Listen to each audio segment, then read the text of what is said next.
नमस्कार, बहुत स्वागत आप सभी का। आप देख रहे हैं न्यूज़ एट 4 और आपके साथ में हूं राजेंद्र देव। और बुलेटिन की शुरुआत बड़ी खबर के साथ। यूपी के 15 करोड़ लोगों को योगी सरकार ने एक बड़ा तोहफा दिया है। यूपी में मुफ्त राशन योजना को 3 महीने के लिए बढ़ा दिया गया है और 15 करोड़ लोगों को 3 महीने तक फ्री में राशन मिलता रहेगा। आज 30 जून को यह योजना खत्म हो रही थी। योगी सरकार की पहली कैबिनेट में इसे 3 महीने के लिए बढ़ाया गया था और इसकी समयावधि आज ही समाप्त हो रही थी और फिर आज निर्णय ले लिया गया कि यह 3 महीने और जारी रहेगी। यानी 15 करोड़ लोगों को मुफ्त राशन, उत्तर प्रदेश के 15 करोड़ लोगों को आने वाले 3 महीने तक और मिलेगा। मुफ्त राशन योजना 3 महीने के लिए बढ़ा दी गई है, एक्सटेंड कर दी गई है। हमारे ब्यूरो चीफ वीरेश पांडे इस वक्त हमारे साथ हैं फोन लाइन पर। वीरेश, ये बहुत महत्वपूर्ण योजना और इसके असरात, इसके प्रभाव हमने पिछले दिनों देखे हैं हर प्रकार के। अब 3 महीने के लिए बढ़ा दिया गया है इसका इसका अर्थ यह है कि योगी सरकार के बनने के साथ, यानी योगी द्वितीय के गठन के साथ ही पहली कैबिनेट में ये योजना 3 महीने के लिए बढ़ा दी गई थी और 30 जून यानी आज के दिन ये योजना समाप्त हो रही थी। लेकिन सरकार ने 3 महीने और इस योजना को बढ़ा दिया है। चुनाव से पहले आपको याद होगा कि जगह जगह योगी आदित्यनाथ और भारतीय जनता पार्टी के अध्यक्ष इस बात को कहते थे तो केंद्र सरकार की योजना है उसमें 3 चीज की और बढ़ोतरी हम करेंगे, यानी 1 किलो आयोडीन युक्त नमक, तेल और साथ ही साथ चीनी की व्यवस्था भी सरकार करेगी, उत्तर प्रदेश की सरकार। और सरकार बनने के साथ ही सरकार ने वादा निभाया, पहली कैबिनेट में इसे पास किया। आज 3 महीने खत्म हो रहे थे, 3 महीने के लिए और बढ़ाया गया। 15 करोड़ लोग इसके लाभार्थी हैं और ये जो सबसे बड़ा मुद्दा है चुनाव के समय, योगी सरकार द्वितीय के रिटर्न वापसी का जो सबसे बड़ा मुद्दा माना जाता रहा है विपक्ष के द्वारा, सत्ता पक्ष के द्वारा, वो यही कहा जाता रहा है कि बुलडोजर का शासन यानी कानून व्यवस्था और मोदी जी का राशन यानी राशन उन घरों तक पहुंचा है जहां जिसकी जरूरत है। जो लाभार्थी हैं यानी वो लाभार्थियों ने भारतीय जनता पार्टी को मतदान किया और वो जाति धर्म से अलग के लाभार्थी हैं, वो भारतीय जनता पार्टी के वोटर के तौर पर उन्होंने इसे मतदान किया भारतीय जनता पार्टी के पक्ष में, जिसका फायदा भारतीय जनता पार्टी को हुआ। सत्ता में पुनः वापसी हुई, योगी द्वितीय का निर्माण हुआ और सरकार का मानना है, मुख्यमंत्री का मानना है कि जो गरीब तबके तक योजनाएं हैं, चाहे उनके पास नमक का मामला हो, चीनी का मामला हो, खाद्यान्न का मामला हो, ऐसे लोगों के पास जो नीडी हैं, जो आवश्यक वस्तुओं का उपभोग नहीं करने में सक्षम है, कर नहीं पा रहे हैं, उनकी वो हैसियत नहीं है, इसलिए वो तोहफा उन्हें देना जरूरी है। मानवता के नाम पे ये तोहफा देना जरूरी है, उनकी आवश्यकता के नाम पे ये तोहफा देना जरूरी है। और जरूरी इस बात से है कि लोक कल्याणकारी सरकार है योगी आदित्यनाथ की और ऐसे में लोक कल्याण हेतु ये एक महत्वपूर्ण कदम है। महत्वपूर्ण कदम इस लिहाज से है कि नरेंद्र मोदी का जो सपना है कि तृणमूल का उत्थान किया जाए और ग्रास रूट तक जो लोक कल्याणकारी योजनाएं हैं वो पहुंचे, तो उन योजनाओं को, उन सपनों को साकार करने के लिए बिल्कुल वीरेश, आपने बिल्कुल ठीक कहा। बहुत बहुत धन्यवाद आपका। 3 महीने के लिए ये लोक कल्याणकारी योजना एक्सटेंड कर दी गई है, इसका दायरा बढ़ा दिया गया है। यूपी सरकार ने इधर लाखों युवा उद्यमियों को फायदा पहुंचाने के लिए स्वरोजगार संगम मेले का आयोजन किया है और इस मौके पर सीएम योगी ने 1,90,000 से ज्यादा लाभार्थियों को 16,000 करोड़ रुपए का लोन बांटा। लोन हस्तशिल्पियों, कारीगरों और छोटे उद्यमियों के लिए सीएम योगी ने बांटे हैं। इस लोन मेले में प्रधानमंत्री रोजगार सृजन कार्यक्रम, प्रधानमंत्री मुद्रा योजना, मुख्यमंत्री युवा स्वरोजगार योजना, ओडीओपी वित्त पोषण योजना के लाभार्थियों से सीएम योगी ने संवाद भी किया है। बड़ी बातें जो उन्होंने कही इस दौरान वो भी हम आपको दिखा रहे हैं। 16,000 करोड़ का लोन बांटा मुख्यमंत्री ने सभी जिलों में। सरकार ने जब अभियान चलाया, बैंकर्स के साथ मिलकर के इस कार्यक्रम को आगे बढ़ाया, कोरोना कालखंड में भी उत्तर प्रदेश पहला राज्य था जिसने लोन मेला आयोजित किया था। पहला लोन मेला उत्तर प्रदेश से प्रारंभ हुआ था। पूरे देश के लिए वो एक मिसाल बनी थी कि कोरोना में तकनीक का बेहतर उपयोग करते हुए आदरणीय प्रधानमंत्री जी की प्रेरणा से लोन मेला हम लोगों ने तब भी आयोजित किया था और आज हमारा सीडी रेशियो 46% से बढ़ करके लगभग 53% प्राप्त कर रहा है। 75 जनपदों की 75 उत्पाद अब तो अलग अलग जनपदों में और भी नए उत्पाद हमारे सामने आए हैं। लोग उसके बारे में कहते हैं साहब हम इसको भी आगे बढ़ाना चाहते हैं। और हर एक ने कुछ ना कुछ नए मील के पत्थर गढ़े हैं, आगे बढ़ने के लिए एक नया माहौल दिया है। बेरोजगारी की दर को कम करने में जो देश का सबसे बड़ा राज्य है, सबसे अधिक युवा हमारे पास हैं, उन युवाओं की आकांक्षाओं के अनुरूप रोजगार देने में भी हम लोगों ने सफलता प्राप्त की। 18% से इस दर को कम करते हुए 2.9% तक हम 3% से नीचे तक लाने में हमें सफलता प्राप्त हुई है। इधर सपा के राज्यसभा सांसद सुखराम यादव की अखिलेश को नसीहत दिखाई दे रही है। अखिलेश को अपने परिवार के साथ तालमेल बनाकर चलना होगा, ये सुखराम कह रहे हैं। शिवपाल यादव राम गोपाल के साथ तालमेल बढ़ाना होगा, यह भी उनका कहना है। और अखिलेश को अपना व्यवहार भी बदलना होगा, नहीं तो चुनाव हारती रहेगी समाजवादी पार्टी, ये सुखराम यादव कह रहे हैं। में लोकसभा उपचुनाव में समाजवादी पार्टी के रामपुर और आजमगढ़ में हार हुई है। हमारे साथ बातचीत के लिए मौजूद हैं समाजवादी पार्टी के राज्यसभा सांसद सुखराम यादव जी। सर, दोनों जगह पे हार हुई है आपकी, दोनों जगह पे जो है गढ़ आपका माना जाता है, चाहे रामपुर चाहे इसके अलावा आजमगढ़, लेकिन दोनों जगह हार की कारण को आप क्या मानते हैं?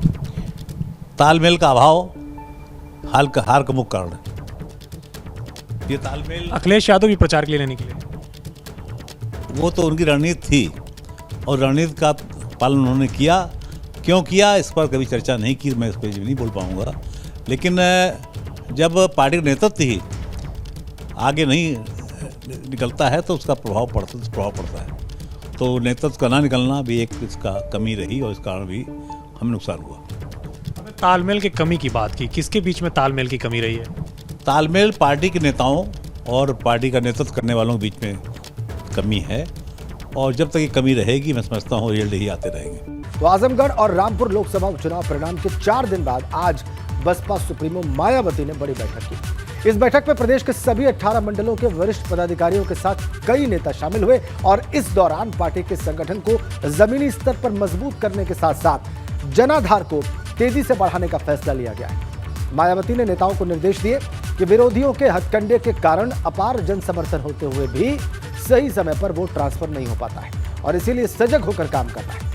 साथ साथ विपक्षियों के झूठे प्रचार और प्रोपेगेंडा से बचने की सलाह भी उन्होंने दी। मायावती ने बैठक में कहा कि डॉक्टर भीमराव अंबेडकर के कारवां को बिना थके हारे आगे बढ़ाने का प्रयास जारी रखना है। और वहीं राष्ट्रपति प्रत्याशी द्रौपदी मुर्मू को समर्थन देने की बात पर उन्होंने कहा कि यह फैसला स्वतंत्र और निडर होकर लिया गया। बहुजन समाज पार्टी की बैठक समाप्त हो गई और इस बैठक में राष्ट्रीय स्तर के पदाधिकारियों ने हिस्सा लिया, प्रदेश स्तर के तमाम पदाधिकारियों ने हिस्सा लिया। 18 मंडल के कोऑर्डिनेटर्स यहां पर आए थे और तय हुआ कि 2024 में किस तरह से आक्रामक तरीके से चुनाव मैदान में उतरा जाएगा। साथ ही दिसंबर को होने वाले नगर निकाय चुनाव में भी मायावती ने बेहतर परफॉर्मेंस करने के लिए रणनीति बनाई है। पिछली बैठक में 75,000 युवाओं को जोड़ने का लक्ष्य निर्धारित किया था। प्रत्येक जनपद से इतनी बड़ी संख्या में युवाओं को जोड़ने के लिए टारगेट दिए गए थे, उसकी भी आज यहां पर समीक्षा की गई और ये तय किया गया कि जो मूल वोट बैंक है दलित और ओबीसी, उसको जोड़े रखने के लिए घर घर जाएंगे, गली गली जाएंगे, लोगों से संपर्क करेंगे, यानी जमीनी स्तर पर अब कामकाज शुरू होगा ताकि 2024 और नगर निकाय चुनाव में जो दिसंबर को होने वाले हैं बेहतर परिणाम मिल सके। कैमरा सूर्य हरिओम के साथ विवेक त्रिपाठी, एबीपी गंगा, लखनऊ। यूपी की योगी सरकार 100 दिन के कामकाज का हिसाब देगी। सीएम योगी ने सभी विभागों को रिपोर्ट पेश करने के निर्देश दिए और साथ ही बचे कामों का 30 जून तक पूरा करने का भी अवसर उन्होंने दिया है। कहा है कि 30 जून तक पूरा करें। योगी सरकार के 4 जुलाई को 100 दिन पूरे हो रहे। मुख्यमंत्री पद की शपथ लेने के बाद काम का लक्ष्य तय किया गया था और सभी विभागों को काम का टारगेट दिया गया था और ऐसे में 100 दिन के काम की पहले समीक्षा होगी और फिर सरकार अपने काम का ब्यौरा देगी।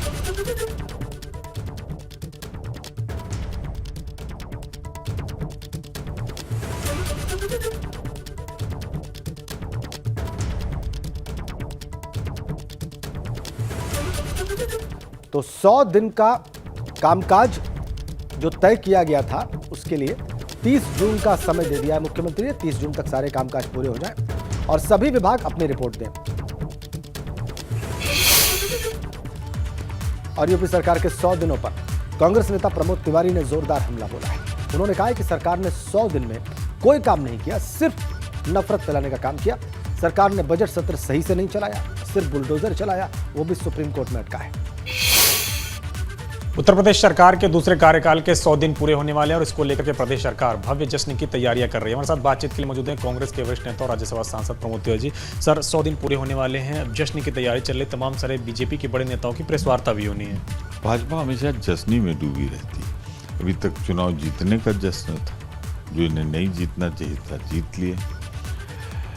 अब 100 दिन में बजट सत्र का इंतजार सबको रहता है। जब मैं विधायक था मुझे भी रहता था, क्योंकि बिंदुवार उसमें हर विभाग पर चर्चा होती थी और उसको दूसरे दिन आप लोग छापते थे, दिखाते थे, तो पता लगता था क्या उपलब्धि है या क्या करने जा रहे हैं। इस बार इन्होंने सब कुछ 4-5 दिन के अंदर निपटा दिया। तो मैं सिर्फ इतना कहना चाहता हूँ कि अगर कुछ उपलब्धि है तो घबराते क्यों हो, सत्र चलाओ ना। नियमावली के मुताबिक 90 दिन का सत्र चलना चाहिए। आप तो 20-25 दिन भी नहीं चला रहे हो, इसके मतलब आपकी उपलब्धि कुछ नहीं। आप बताने से हिचक रहे हो, सार्वजनिक नहीं करना चाहते, क्योंकि जवाबदेही सदन में होती है, यहाँ तो हमको जवाब दे नहीं सकते हैं। तो बताने दीजिए क्या इनकी उपलब्धि है सवाए बुलडोजर के, जिसके लिए सुप्रीम कोर्ट ने टांग रखा है इनको। देखते क्या। सर, अगर बात करें तो अब बीजेपी लोकसभा चुनाव की तैयारियों में भी जुट गई है। कल बड़ी बैठक लखनऊ में की और जो 14 सीट अभी विपक्ष के पास है उसकी भी तैयारियों में जुट गई कि अब की बार सभी सीटों को जीतना है। देखिए, भारतीय जनता पार्टी 2 चीज़ों में एक्सपर्ट है, चुनी हुई सरकारों को गिराने में और ऐसा कुछ बोल देने में। मैं तो धन्यवाद दूंगा भाजपा को कि 80 सीटें उत्तर प्रदेश में। आपने ये नहीं कहा कि हम 90 जीतेंगे। कहाँ से जीतेंगे? जो कर्म है केंद्र सरकार के, अगर उस पर जनता ने अपना वोट दिया, निश्चित रूप से जितनी हैं इसकी आधी भी नहीं रह जाएंगी। क्या दिया केंद्र सरकार ने? महंगाई, बेरोजगारी, भुखमरी, इसके अलावा रुपए का अवमूल्यन डॉलर के मुकाबले 80 पहुंच रहा है। बेरोजगारी 47 साल में सबसे बड़ी हो गई और ये अग्नि सैनिक ला के भारत की सेना को भी कमज़ोर करने की साजिश है, नौजवानों के भविष्य को भी बर्बाद करने की साजिश है। इन मुद्दों को वोट मांगने की। शुक्रिया। हमसे बातचीत करने के लिए कांग्रेस के वरिष्ठ नेता प्रमोद तिवारी, जिनका कहना है कि जिस तरीके से लोकसभा चुनाव की तैयारियां तमाम सारी पार्टी कर रही हैं, विपक्ष में भी एकता दिखनी चाहिए और वक्त आने पे इसका निर्णय होगा। कैमशन विपिन के साथ अविनाश तिवारी, एबीपी दिल्ली। और एक बड़ी अपडेट आपको दे दें कि 2 दिन के गोरखपुर दौरे पर पहुंचे हैं मुख्यमंत्री योगी आदित्यनाथ। प्रशासनिक अधिकारियों के साथ बैठक करेंगे मुख्यमंत्री योगी। विकास कार्यों और परियोजनाओं की वो समीक्षा भी करेंगे। कल बीआरडी मेडिकल कॉलेज के कार्यक्रम में शिरकत करने का भी उनका कार्यक्रम है। तो 2 दिन के गोरखपुर दौरे पर पहुंच गए हैं मुख्यमंत्री योगी आदित्यनाथ। विकास के कामों और परियोजनाओं की समीक्षा भी करेंगे और बीआरडी मेडिकल कॉलेज के कार्यक्रम में भी शिरकत करेंगे। कल 2 दिन के दौरे पर मुख्यमंत्री योगी आदित्यनाथ गोरखपुर में। और अब बात बारिश की, जिसने राहत के साथ आफत भी बढ़ा दी है। दरअसल यूपी के ज्यादातर शहरों में आज इंद्रदेव मेहरबान हुए हैं, बारिश हो रही है और यूपी के 8 अलग अलग शहरों की तस्वीर इस वक्त हमने आपकी स्क्रीन पर रख दी है। रायबरेली, बिजनौर, नोएडा, अमरोहा, उन्नाव, गाजियाबाद और मुरादाबाद की तस्वीरें इस वक्त आप देख रहे हैं। और बारिश से भले ही गर्मी से राहत मिली दिख रही हो, लेकिन कुछ जगहों पर जल भराव की वजह से परेशानी भी हो रही है लोगों को। रायबरेली, बिजनौर, आगरा, नोएडा, अमरोहा, उन्नाव, गाजियाबाद और मुरादाबाद की तस्वीरें। और इधर बिजनौर के सिहोरा इलाके में गंगा के किनारे बसे लोगों के लिए पुलिस प्रशासन ने हाई अलर्ट जारी किया। गंगा के बढ़ते जल स्तर को लेकर मंदिरों और मस्जिदों में प्रशासन ने माइक से ऐलान करवाया है। गंगा के किनारे बसे लोगों को पुलिस ने सुरक्षित ठिकानों पर भी भेजा है। पुलिस ने गंगा किनारे बने टापू भी खाली कराए। बिजनौर की तस्वीरें।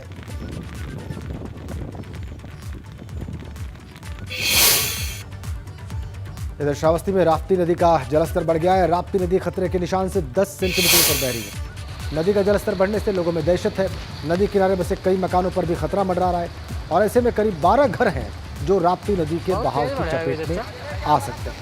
ये अचानक 10 सेंटीमीटर जलस्तर बढ़ा है राप्ती नदी का।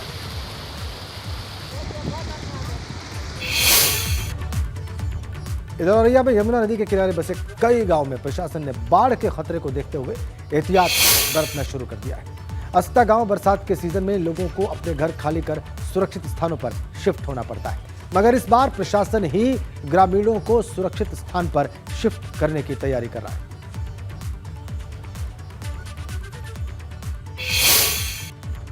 हाँ, ऊपर अगर जगह मिलेगी तो मतलब ऊपर जाएंगे जरूर, ठीक है ना, क्योंकि यहाँ बाढ़ से मतलब बहुत परेशानी की समस्या है, इसलिए क्योंकि यहाँ से रास्ता बंद हो जाती है तो मतलब कहीं जगह नहीं मिलती करने के लिए।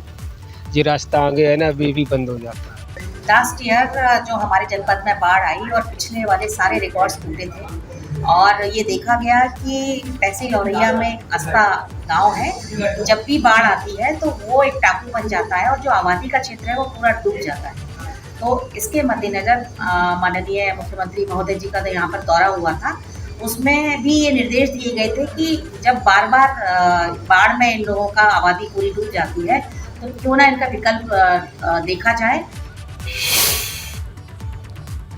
उत्तराखंड में भी मानसून की दस्तक है और बारिश का सिलसिला वहां पर शुरू हो चुका है। प्रदेश के इलाकों में बारिश हो रही है। उत्तराखंड से 5 अलग अलग जगहों की तस्वीरें इस वक्त हमने आपकी स्क्रीन पर रखी हैं।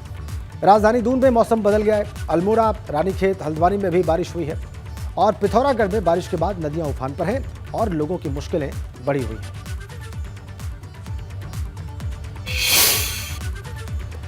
उत्तराखंड से आ रही इन्हीं तस्वीरों और इस खबर के साथ ही इस बुलेटिन में फिलहाल इतना ही, लेकिन खबरों का सिलसिला एक ब्रेक के उस पार भी जारी है।